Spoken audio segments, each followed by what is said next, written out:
IBS ಅನ್ನೋದನ್ನು ನಿಜವಾಗ್ಲೂ cure ಮಾಡ್ಬೋದಾ? ವೈಜ್ಞಾನಿಕವಾಗಿ ಇದಕ್ಕೆ ಕ್ಯೂರ್ ಅಂತಲ್ಲ, ಬಟ್ ಇದರಲ್ಲಿರೋ ತೊಂದರೆ, ಸಿಮ್ಟಮ್ಸ್, ರೋಗಲಕ್ಷಣ ಎಲ್ಲ ನಾವು ಕ್ಲಿಯರ್ ಮಾಡ್ಬೋದು. ಯಾವುದೇ ಒಂದು ಯೂನಿವರ್ಸಲಿ ಪ್ರೂವನ್ ಕ್ಯೂರ್ ಅನ್ನೋದಿಲ್ಲ ಇದಕ್ಕೆ. ಅಲೋಪತಿ ಆಗಲಿ, ಆಯುರ್ವೇದ ಆಗಲಿ, ಹೋಮಿಯೋಪತಿ ಆಗಲಿ, ಯಾವುದೇ ಆಗಲಿ IBSನ ಕ್ಯೂರ್ ಮಾಡ್ತೀನಿ ಅನ್ನೋದು ಅದು ಒಂದು ಸುಳ್ಳದು.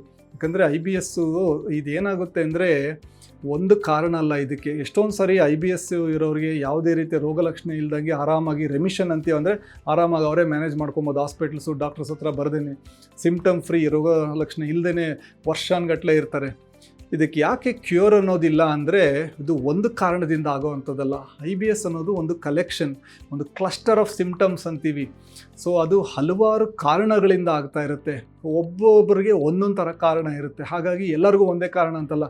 ಕೆಲವರಿಗೆ ಅವರು ತಿನ್ನೋ ಆಹಾರನೇ ಟ್ರಿಗರ್ ಆಗ್ತಾ ಇರುತ್ತೆ, ಇನ್ನು ಕೆಲವರಿಗೆ ಮಾನಸಿಕ ಒತ್ತಡ, ಆತಂಕ, ಭಯ ಅದರಿಂದ ಟ್ರಿಗರ್ ಆಗ್ತಾ ಇರುತ್ತೆ, ಕೆಲವರಿಗೆ ನಿದ್ದೆ ಸರಿಯಿಲ್ಲ ಅದರಿಂದ ಆಗ್ತಾ ಇರುತ್ತೆ, ಇನ್ನು ಕೆಲವರಿಗೆ ಯಾವುದೋ ಫುಡ್ ಪಾಯ್ಸನಿಂಗು, ವಾಂತಿ ಭೇದಿ, ಏನೋ ಫುಡ್ಡು ಸರಿ ಇಲ್ಲದೇ ತಿಂದು ಗ್ಯಾಸ್ಟ್ರೆಂಟ್ರೈಟಿಸ್ ಅದರಿಂದ ಅದಾದಮೇಲೆ ಶುರು ಆಗುತ್ತೆ ಕೆಲವರಿಗೆ.